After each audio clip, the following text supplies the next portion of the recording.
tidak ada sakit yang maksudnya saya juga bingung kenapa, cuma mungkin memang sudah takdirnya sudah waktunya karena kalau setahun yang lalu kan Oktober 2023 kan almarhum sempat kena serangan jantung di Amerika pada saat itu sudah dipasang 4 ring, sudah sembuh lah. Nah cuman beliau ini kan sekarang cuci darah setiap seminggu 2 kali, itu juga nggak masalah, sehat kok. Nah hari 3 sebulan terakhir itu mengeluh punggungnya sakit, dipikir saraf kejepit, kita MRI segala macam, terus dicurigai ada katanya mungkin aja ada penyebaran sel kanker, tapi diperiksa darah tidak spesifik arah situ. Nah hari ini harusnya ada jadwal ke Darmais untuk cek dan juga dimintain untuk keterangan bahwa akan di PET scan. PET scan itu untuk mengetahui penyebabnya apa ya. Tapi normal-normal aja, hari Minggu kemarin kita masih makan bareng-bareng. Cuma pas bangun tidur pas udah siap-siap mau pergi ke situ, tiba-tiba kata ibu saya tadi dia mengeluh sesak napas, minta ke IGD, tapi tadi mau dipasang oksigen tapi nggak ada oksigennya, tapi pokoknya saya suruh IGD tapi pas saya lagi udah mau rapat di Serpong, tiba-tiba ibu saya teriak udah sesak napas sekali. Terus kakak saya dari kantor pulang tapi kayaknya meninggalnya pas di rumah, jadi pas mau dibawa di mobil udah nggak ada. Mungkin Imam sendiri meninggal di usia berapa dan mungkin usianya 87 tahun. Jadi sebetulnya kalau di KTP itu 86, cuman beliau bilang waktu itu harusnya 87 gitu. ya kan hari ini sudah berjalan pemakaman sendiri, Mas. Mungkin ada pesan itu dari Imam sendiri tentang Mas Uya dan keluarga terutama warga sendiri. Kita baru kumpul hari Minggu kemarin. Pas baru kumpul kita juga nggak tahu pada saat itu hari Sabtu saya lagi lagi ada urusan ini itu, tapi kita sempatkan mampir ke rumah Papa untuk ngasih makanan dan tempura ya. Udah malam banget, tapi kita datang ke sana. Padahal hari Minggunya kita emang sepakat sama anak-anak, sama adik-adik, kakak yang lain, sama ponakan-ponakan mau makan siang di sana. Tapi Minggu malam kita tetap datang ke sana mau ngasih makanan, cuma ngobrol. Terus Minggu kita ke sana lagi. Terus Minggu juga kita disuruh makan apa ya, Mama Papa pesen udang mayones, pesen bucis apa gitu, terus pesen minum yang dia suka, cincau kita bawain. Udah masih ngobrol biasa, cuma masih kesakitan punggungnya kan. Dan beliau juga kita nggak kasih tahu bahwa sempat ada dugaan mungkin aja ada penyebaran sel, tapi kan ternyata di periksa darah juga tidak ada. Jadi yang kita tahu pokoknya beliau hari Selasa ini, hari Rabu ini mau ke Darmais untuk PET scan untuk ngecek kenapa penyebabnya tuh apa, tulangnya katanya ada yang hilang gitu ya, yang kelihatan ada yang rusak, jadi kita bikin sakit punggungnya. Tapi tadi pas mau berangkat aja tiba-tiba sesak napas. Sempat ada riwayat jantung Tahun lalu kan kena serangan jantung waktu di Amerika. Tapi udah dipasang ring 4, udah masalahnya udah selesai. Kalau jantung tuh udah alhamdulillah udah normal. Berarti dari jantung sendiri tidak ada keluhan yang tidak ada. Setelah dipasang ring 4 itu beliau lebih segar gitu kan. Di usia yang 87 ini beliau ayah saya terlihat segar gitu, orang masih ke masjid, sholat juga masih di masjid kan. Ayah saya juga kan ayah saya anggota pembina Dewan DKM masjid ya. Jadi masih cerita tadi teman-temannya, masih Jumatan kemarin masih ngobrol gitu. Oh ya, katanya adalah salah satu anak yang dibanggakan dari politiknya dari almarhum ya, semua ayah saya bangga sama semua anak-anaknya, sama adik saya, sama saya semua bangga. Cuman yang saya senang, saya membuat ayah saya bangga. Ayah saya melihat saya dilantik jadi DPR RI. Itu yang sempat dia ngomong, cerita dulu soal ibunya, nenek saya. Nenek saya adalah, dia cerita bahwa nenek saya adalah anggota DPR MPR wanita pertama di Indonesia. Dia sering cerita dulu di Komisi 1, sering tugas ke luar negeri, terus juga kalau ke kantor naik beca. Terus dia bilang kalau kamu jadi DPR nanti nurunin gen nenek kamu gitu kan. Dan kemarin saya dilantik walaupun saya nggak datang. nggak sempat datang pelantikan karena kan riuh pelantikan kan cuma ada boleh yang datang cuma mendamping satu orang istri aja, dia lihat dari TV. Tapi si sempat janji bilang bahwa nanti kapan kita ulang aja fotonya di gedung Pura-Pura, ulang tapi nggak usah pas pelantikan tapi pakai baju pelantikan, foto kita sama-sama sekeluarga. Kan belum sempet. Cuman saya yakin ayah saya bangga sama saya. Ada nasihat atau pesan nggak Bang yang selalu diingat dari almarhum ayah mungkin? Ayah saya apa ya, pesannya cuman jadi diri sendiri aja. Jadi tetap jadi saat apapun yang kita lakukan, mau jadi artis, mau jadi DPR, mau jadi apa, kita harus kerjakan sepenuh hati dan benar-benar dengan ketulusan hati. Jadi ya saya janji bahwa apa ya saya lakukan nanti ke depannya jadi DPR ini akan seperti yang putri saya, ya benar-benar jadi anggota dewan yang pro rakyat, yang bisa bikin saya bangga. Dan tapi walaupun saya sedih kehilangan ayah saya, tapi saya yakin di sisa akhir umur yang kemarin dia udah bangga, walaupun dia nggak pernah, bukan orang yang ngomong saya bangga sama kampus saya, tapi saya tahu dia bangga sama saya. Masih ada yang belum terrealisasi dari almarhum belum seperti itu Kita kemarin mau ngomong waktu kemarin pulang dari rumah bapak saya hari Minggu kemarin 3 hari yang lalu, sempat bilang yuk kita naik ke Bandung, naik bus, coba naik bus, tapi nanti tunggu punggungnya sembuh dulu gitu kan. Iya yuk nanti kita naik ke Bandung, kita naik bus, itu aja kemarin sempat ngomong. Terus sempat juga bilang mau coba umroh sekali lagi, kan bapak saya udah haji dan umroh beberapa kali, tapi kemarin sempat bilang nih kalau udah sepuh mau umroh sekali lagi deh gitu. Bilang iya gampang nih kalau udah punggung udah enakan. Jadi kalau dari punggungnya sih bukan sakit meninggal, bukan dari punggung, cuma tadi tiba-tiba pagi-pagi mau ke Darmais dia sesak napas. Kalau udah janji udah mau ke dokter udah. Sampai tadi dokternya nanya datangnya berapa, tapi ya pas sudah meninggal tadi.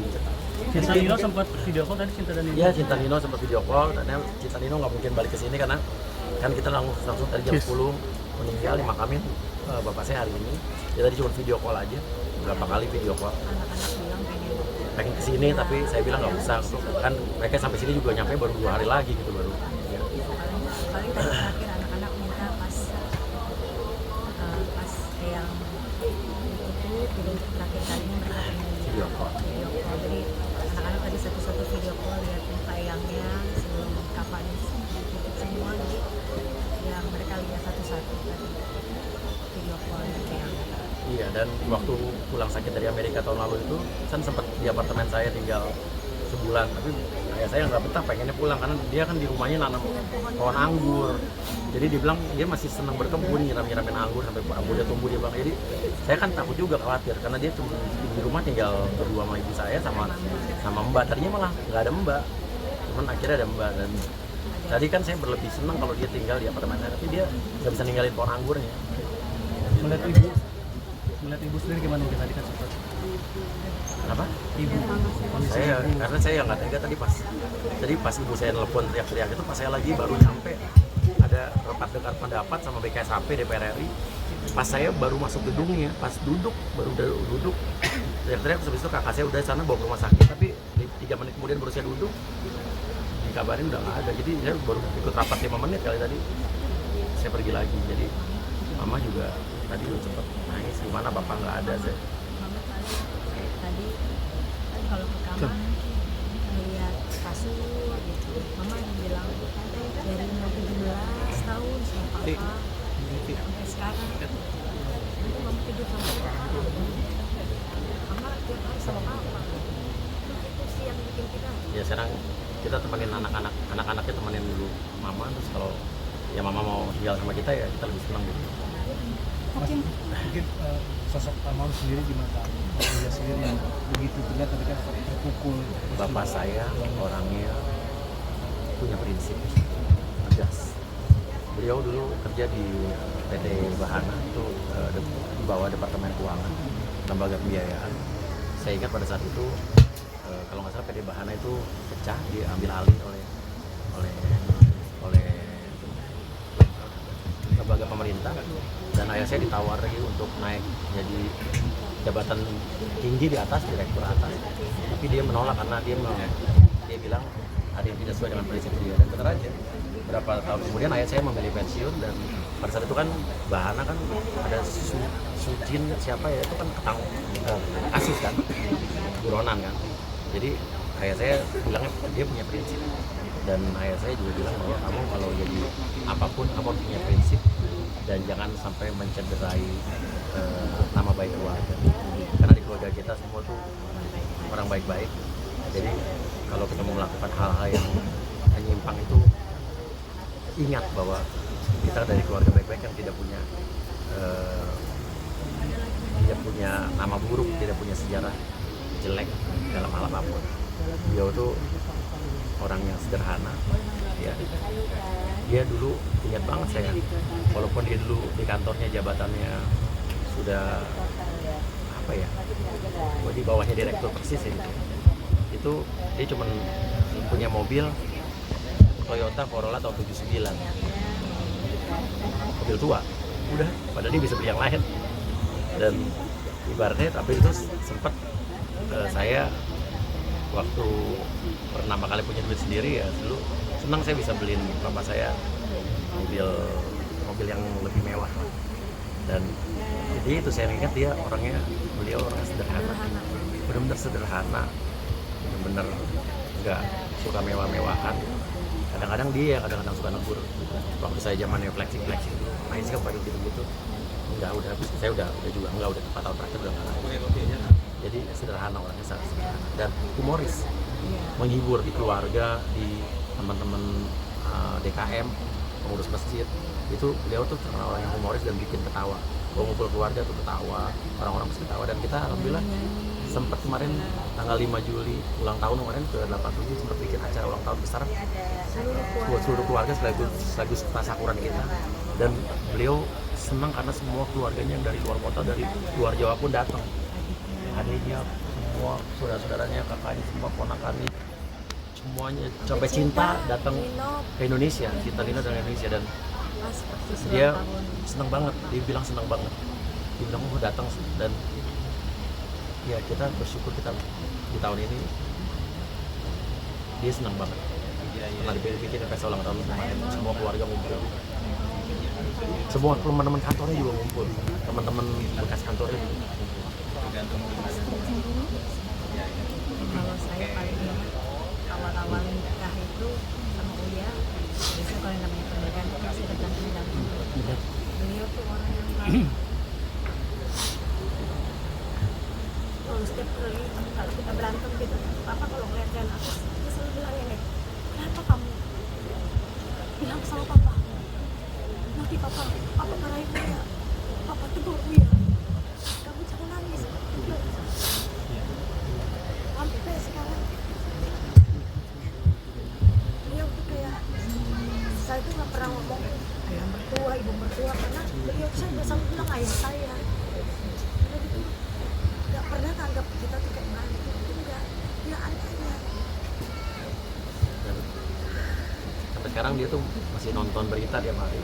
Komentator politik yang menurut saya dia paling nggak suka kalau ada orang-orang yang aneh-aneh di politik tuh, dia pasti komentarin, udah jangan kayak begitu, Dan dia sampai sekarang aja masih otaknya bekerja, di akhir hayatnya masih suka ngitung-ngitung, suka nulis, suka analisa WhatsApp kita, dan kadang ngasih referensi bahan-bahan bacaan, bahan berita dikasih sama dia. Dan hebat lah, orang yang hebat. Dan saya bangga punya kayak seperti dia. Punya firasat ya? Saya punya firasat. Jadi makanya firasatnya adalah waktu hari Sabtu, padahal kita hari Minggu mau kumpul keluarga, Sabtu malam saya paksa dia, yuk kita ke rumah Papa, datang hari ini kan masih makanan. Terus pas di situ saya melihat sesuatu ada yang aneh, dan sempat saya bilang sama dia, mau bilang sama dia dalam hati bahwa hal yang paling saya takutin adalah waktu-waktu kalau ada kejadian kayak begini, saya nggak siap. Hari ini terjadi.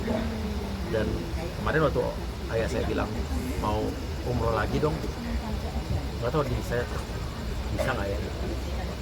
Itu jadi kayak pesan dari dia gitu. Dan sebenarnya supir saya juga cerita, baru 2 hari yang lalu supir saya ngantar makanan, ngantar obat ke rumah bapak saya, dan malam-malam jam 11 malam suruh masangin lampu. Dan dia cerita waktu itu papa saya meluk supir saya, dia belum, dia itu nggak tahu ya, bapak saya orangnya baik banget, baik banget. pada hari itulah disampaikan ucapan